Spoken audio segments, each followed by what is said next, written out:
নমস্কার। প্রথমেই আমি হেডমাস্টার মহাশয় এবং সিআই সাহেব, ওসি সাহেব এবং পিংলা থানার সমস্ত অফিসারদের এবং স্কুলের সমস্ত শিক্ষক শিক্ষিকা এবং নমস্কার জানাচ্ছি, এবং আমার যে ছাত্ররা রয়েছে স্কুলের, তারা এই প্রোগ্রামটা শোনার জন্য তাদেরকে আমার ভালোবাসা জানিয়ে আমি এটা শুরু করছি। আমি পিএসআই প্রীতম বিশ্বাস, সাইবার থানা, পশ্চিম মেদিনীপুর থেকে এসেছি। তো আমি যেটা নিয়ে বলবো সেটা হচ্ছে সাইবার ক্রাইম কীভাবে হচ্ছে আর সেইভাবে আমরা অ্যাওয়ার কী করে থাকবো ক্রাইমগুলো থেকে।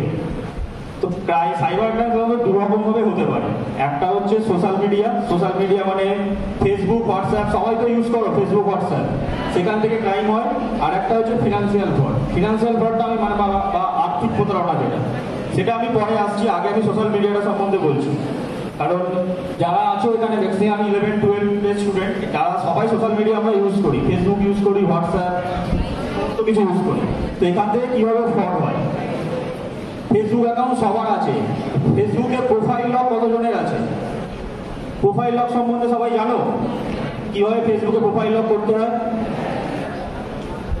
ঠিক আছে, আমি বলছি। দেখো, প্রোফাইল লক করলে কি সুবিধা হয়?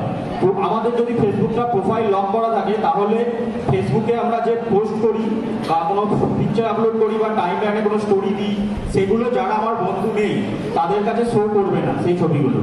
মানে কিন্তু যদি আমার সেটা বন্ধু থাকে তাদের কাছে শো করবে প্রোফাইল লক করার পরও ফেসবুকের সমস্ত ডিটেলসগুলো আমার টাইম লাইনে। তো এটা প্রোফাইল লক করে দিলে কি সুবিধা?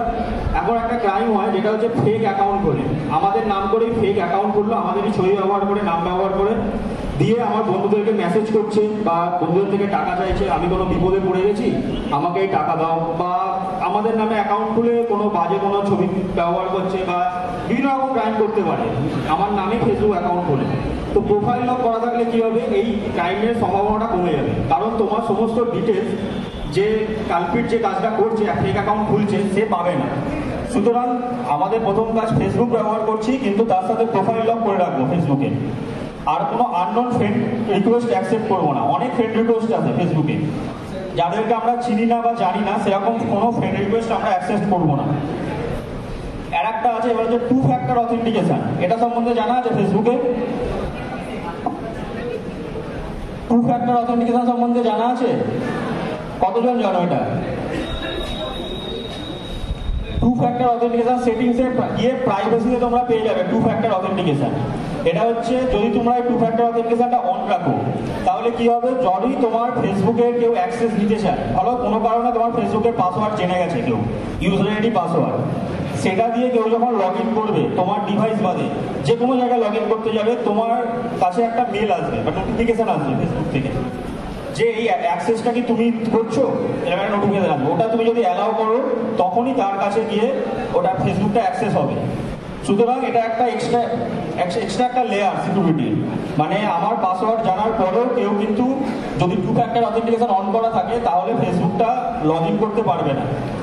এটা তোমরা সবাই ফেসবুকে গিয়ে সেটিংসে পেয়ে যাবে, প্রাইভেসিতে 2 ফ্যাক্টর অথেন্টিকেশন।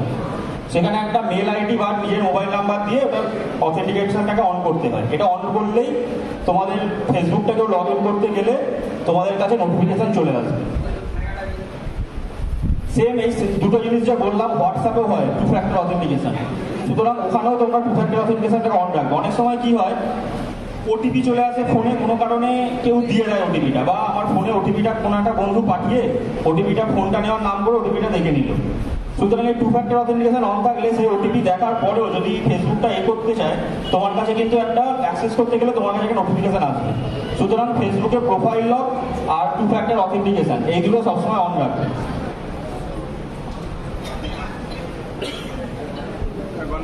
আচ্ছা, গেম তো সবাই খেলো এখানে, ফ্রি ফায়ার হোক বা পাবজি, যে কোনো গেম।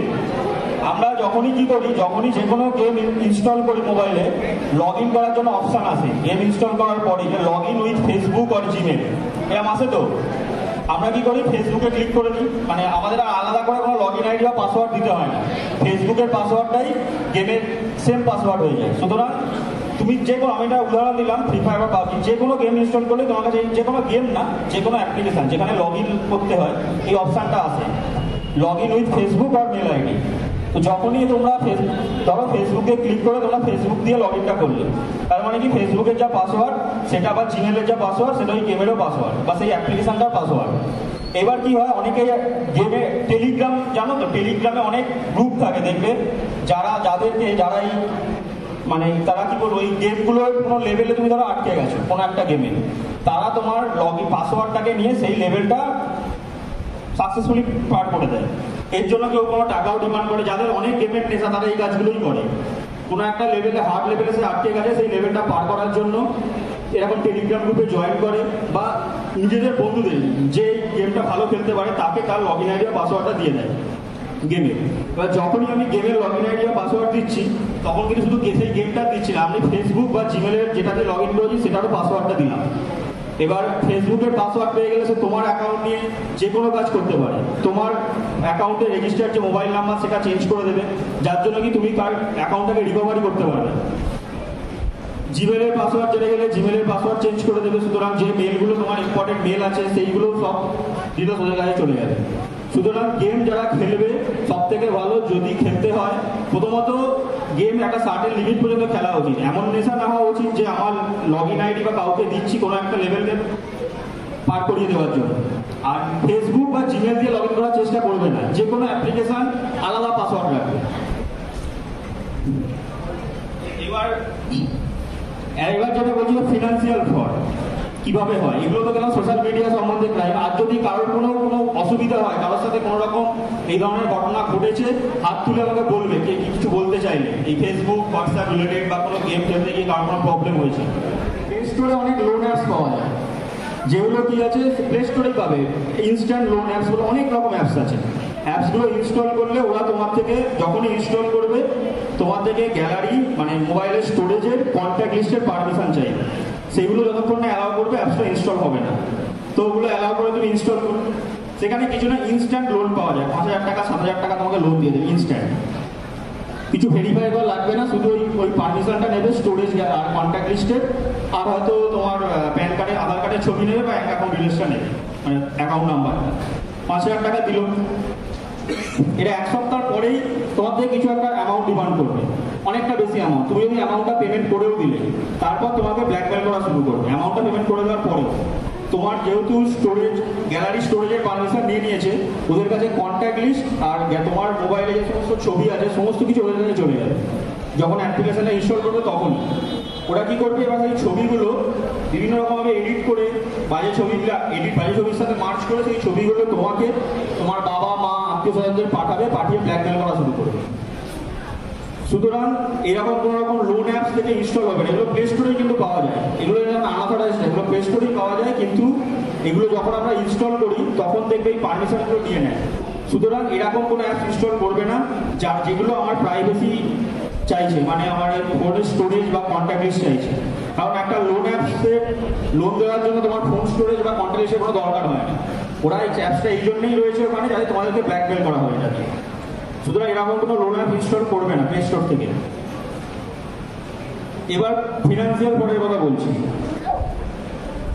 ফিনান্সিয়াল ফ্রডটাও ম্যাক্সিমাম তোমাদের থেকে যারা এখানে শিক্ষক শিক্ষিকা তাদের সাথে তারা বেশি ভালো বুঝবে। আর নাহলে তোমরা তোমাদের বাড়িতে গিয়ে বাবা মাদেরকে বলবে যে এরকমভাবে হবে, কিন্তু আর্থিক প্রতারণার শিকার হতে পারে না। সুতরাং এগুলো থেকে যাতে তারা এই কাজগুলো না করে। এখন যে ক্রাইমটা সব থেকে বেশি হচ্ছে, অনেক শিক্ষক শিক্ষিকাদের সাথেও হয়েছে, আমাদের থানাতে রিপোর্টও হয়েছে, সেটা হচ্ছে শেয়ার মার্কেট সম্বন্ধে ক্রাইমটা। ফেসবুকে একটা লিঙ্ক আসছে যে শেয়ার মার্কেটে ইনভেস্ট করুন, হাই রিটার্ন পাবেন।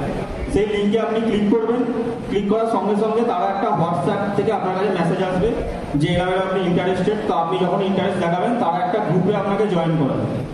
গ্রুপে জয়েন করার সঙ্গে সঙ্গে ওখানে দেখবেন অনেক মেম্বার আছে, তারাও বলবে যে আমরা নিজেদের মধ্যেই কনভারসেশন হবে, আমরা শেয়ার মার্কেটে ইনভেস্ট করেছি, এরকম রিটার্ন পেয়েছি। অনেকে স্ক্রিনশটও পাঠাবে যে অ্যাকাউন্টে ক্রেডিট হয়েছে টাকা। তো আপনি এটা দেখে যখনই বিশ্বস্ত হবেন তখন কি করবেন, আপনি ইনভেস্ট করতে এগিয়ে যাবেন। প্রথমে ধরুন 50,000 টাকা দিয়ে শুরু করলেন কিছু ইনভেস্ট করা, ওরা আপনাকে অ্যাকাউন্ট নাম্বার দেবে যে এই অ্যাকাউন্টে আপনি এই টাকাটা ডিপোজিট করুন, এটা আমরা শেয়ারে ইনভেস্ট করবো, এতদিনের মধ্যে এত টাকা রিটার্ন পাবেন। তো ওদের ডিজাইন করার একটা ওয়েবসাইটও থাকে, সেই ওয়েবসাইটে আপনাকে একটা log in ID password create করে দেবে যেটা দিয়ে আপনি লগ ইন করতে পারেন। এবার আপনি যখনই একটা ওদের দেওয়া অ্যাকাউন্টে 50,000 টাকা ডিপোজিট করলেন, সঙ্গে সঙ্গে ওখানে লগ ইন করবেন, দেখবেন ওয়েবসাইটে আপনার ওয়ালেটে 50,000 টাকা ব্যালেন্স দেখাচ্ছে। এবার সেটা যখন আপনি শেয়ার মানে আপনি 50,000 টাকা ইউজ করতে পারেন যে কোনো শেয়ার কেনার জন্য। ওই ওয়েবসাইটটা কিন্তু পুরোই ওদের ডিজাইন করা, ওরা যে ডিজিটটা শো করবে ওখানে সেই ডিজিটটাই আপনি দেখতে পাবেন। আপনি প্রথমে 50,000 টাকা ইনভেস্ট করলেন, ইনভেস্ট করার প্রথমবারে দেখবেন আপনাকে 50,000 জায়গায় 60,000 টাকা রিটার্ন দিল কিছুদিন পরে। তো আপনার ইন্টারেস্ট একটু গ্রো করবে, আপনি তারপরে আরও বেশি ইনভেস্ট করবেন। এরকম করে করে ওরা ট্র্যাপে ফেলবে। মাঝখানে কি বলবে যে আপনি একসাথে ধরুন কোনো সময় আপনি 2 লাখ টাকা উইথড্র করতে যাচ্ছেন, বলবে আপনি এখন 2 লাখ টাকা উইথড্র করতে পারবেন না, আমাদের একটা পলিসি চলছে, যে কোনো উপায় বলে ওটাকে ওরা ডিলে করবে। 1 সপ্তাহ পর আপনাকে উইথড্র করতে পারবেন, কিংবা এটা এখন উইথড্র করতে গেলে চার্জ দিতে হবে। সার্টেন একটা 5 লাখ বা 10 লাখ হয়ে যাওয়ার পরে চার্জ দিতে এখন হবে না। তো আপনি ভাবেন ঠিক আছে আমি তো আগে টাকা পেয়েছি, সুতরাং এটা আপনি বিশ্বাস করে আরও টাকা ইনভেস্ট করবেন। এইভাবে কিন্তু ট্র্যাপে পড়ে। এতে দেখা গেছে মানুষ লাখ টাকা কোটি টাকা পর্যন্ত দিয়েছে, আমাদের থানায় রিপোর্টও হয়েছে। সুতরাং এরকম কোনো রকম শেয়ার মার্কেটে ইনভেস্ট, ফেসবুকে লিঙ্ক থেকে এগুলো থেকে বিরত থাকবেন। যদি এই সম্বন্ধে নলেজ থাকে প্রপার জায়গায়, তবেই সেখানেই ইনভেস্ট করবেন। ফেসবুকের লিঙ্ক দেখলেন, কোনো হোয়াটসঅ্যাপ গ্রুপে জয়েন হয়ে কোনো অ্যাকাউন্টে টাকা পাঠিয়ে কিন্তু করবেন না। এই টাইমটা এখন প্রচণ্ড হচ্ছে, প্রত্যেক দিনই 2 দিন 3 দিন ছাড়া ছাড়া কেউ না কেউ এরকম আসে আমাদের থানায়। এটা রিসেন্ট ক্রাইমের কথা বলছি, শেয়ার মার্কেট। এছাড়া অনেক রকমের ক্রাইম আছে। আচ্ছা, আর একটা কথা বলে দিই, আমরা তো অনেক জায়গায় ট্রাভেল করি, স্টেশনে যাই যেখানে ইউএসবি কেবিলের মাধ্যমে চার্জ দেওয়ার ব্যবস্থা থাকে। তো আমি যেটা বলবো, যে কোনো জায়গায় যে কোনো স্টেশনে বা মলে ইউএসবি কেবিল ওদের থাকে, যে ইউএসবি কেবিল চার্জার পয়েন্ট আছে, সেগুলো ব্যবহার করে নিজের মোবাইলটা চার্জ দেবেন না। যদি নিজের মোবাইল চার্জ দিতেই হয়, পাওয়ার ব্যাংক ক্যারি করুন, অথবা নিজে ইউএসবি কেবিল দিয়ে চার্জ করুন। কারণ ওই ইউএসবি কেবিল দিয়েও কিন্তু সমস্ত ডাটা আপনার ওরা ওই সার্ভারে চলে যেতে পারে। যারা ক্রিমিনাল আছে তারা এই পদ্ধতিটা ব্যবহার করে। ওখানে নিজেদেরই এমনভাবে একটা করাপ্টেড ইউএসবি কেবিল লাগে, যেটা আপনি প্লাগ ইন করলেই আপনার মোবাইলের সমস্ত ডাটা চলে যাবে। এটা যেমন বললাম তুমি ওয়াইফাইয়ের ক্ষেত্রে, ফ্রি ওয়াইফাই আমরা অনেক জায়গা থেকে ইউজ করি। ফ্রি ওয়াইফাই ইউজ করে কোনোদিন ব্যাংকিং, কোনো লগ ইন বা কোনো ব্যাংকিং ট্রানজাকশন না করাটাই ভালো। কারণ সেখানেও আপনার পাসওয়ার্ড কিন্তু সম্পূর্ণভাবে প্রোটেক্টেড থাকছে না। যখনই ফ্রি ওয়াইফাই আপনি আপনার মোবাইলে রেজিস্টার করে সেটা থেকে আপনি এরকম কোনো ব্যাংকিং ট্রানজাকশন করছেন।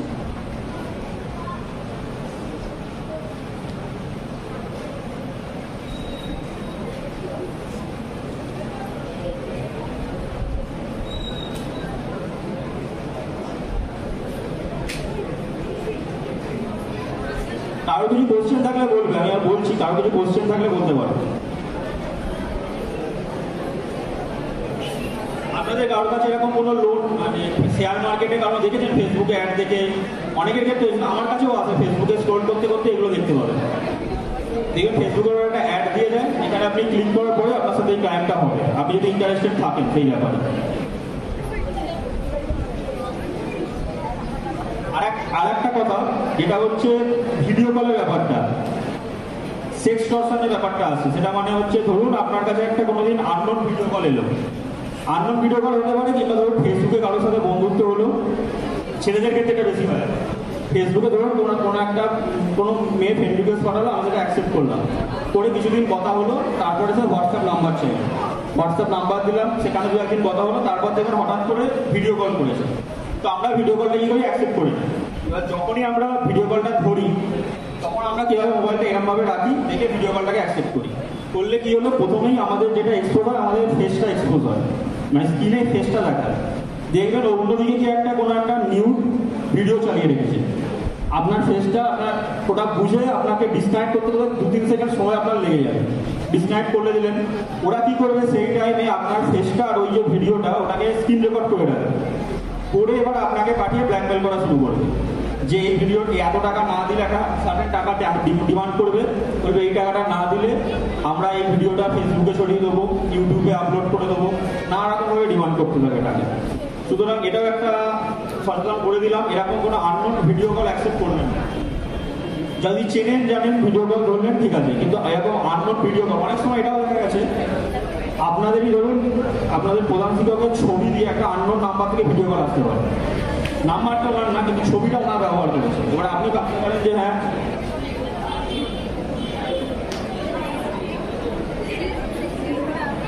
এবার ধরুন আপনার চেনাশোনা, কারণ ধরুন ব্যবহার মহিলা ব্যবহার করে আপনার ভিডিও কল করেছে, কিন্তু নাম্বারটা ওনার নেই। আপনার মনে হতে পারে যে হ্যাঁ এটা হয়তো আমাদের হেডমাস্টার মশাই ফোন করেছেন, কিন্তু সেটা ভিডিও কল আননোন ধরবেন না, এটাও কিন্তু ক্রাইম। কারণ চেনা পরিচিত কারোর ফেস ব্যবহার করে ভিডিও কল করে, যাতে আপনারা সেটাকে অ্যাকসেপ্ট করেন আর তাদের এই ক্রাইমটা করতে সুবিধা হয়। এটা বলছিলাম ফিনান্সিয়াল ফ্রড হলে তোমরা কি করবে। একটা পোর্টাল আছে এনসিআরপি পোর্টাল, এটা সবাই ভালো করে শুনে নিন। কারণ যদি রাত্রিবেলা আপনি বুঝতে পারলে আপনাদের ফ্রড হয়েছে, আপনার ইমিডিয়েট সিমলা থানা বা সাইবার থানায় যাওয়াটা সম্ভব না। তো বাড়িতে বসে আপনারা যেটা করতে পারেন সেটা হচ্ছে এনসিআরপি পোর্টাল, https://www.cybercrime.gov.in, এটা হচ্ছে ওয়েবসাইটের নাম। আর নয়তো 1930, এটা এলে 1930 হচ্ছে নাম্বার আছে, অফিসিয়াল নাম্বার, সেখানেও আপনারা কল করতে পারেন 24x7। কিংবা এনসিআরপি পোর্টালে যাবেন, সেখানে গিয়ে একটা অপশান আছে ফিনান্সিয়াল ফ্রড বলে, 3টে অপশান পাবেন। একটা ক্রাইম এজেন্ট ওম্যান আছে, ফিনান্সিয়াল ফ্রড আছে, আর আদার সাইবার ক্রাইম। ফিনান্সিয়াল ফ্রডে যাবেন, সেকশানে যাবেন, সেখানে গিয়ে আপনার মেল আইডি মোবাইল নাম্বার দিয়ে রেজিস্টার করবেন। আপনার সাথে ফ্রড হলে ইমিডিয়েট কিছু লাগবে না, অনলি ট্রানজাকশন আইডিটা লাগবে। যে কোনো ফ্রড হলে আমরা ট্রানজাকশন আইডিটা পেয়ে যাবো, ফোনপের মাধ্যমে টাকা গেলে সেখানেও পেতে পারি, গুগল পে। আর স্টেটমেন্ট থাকলে তো এখন তো সবাই আমরা যে কোনো অ্যাপ ব্যবহার করি, ইউনো বা পিএনবি পে, যে কোনো অ্যাপ ব্যবহার করি, সেখান থেকে আপনার ট্রানজাকশন আইডি পেয়ে যাবেন। দেখবেন ট্রানজাকশন আইডি হচ্ছে 12 ডিজিট নাম্বারটা, যেটা ইউপিআই ফ্রড হবে কথা বলছি, ইউপিআই/বিআর, তারপর একটা 12 ডিজিট নাম্বার থাকে দেখবেন, ওইটা হচ্ছে ট্রানজাকশন আইডি। ট্রানজাকশন আইডি, কত অ্যামাউন্ট আর ডেট, এই 3টে দিয়ে ওখানে একটা কমপ্লেন করতে হবে।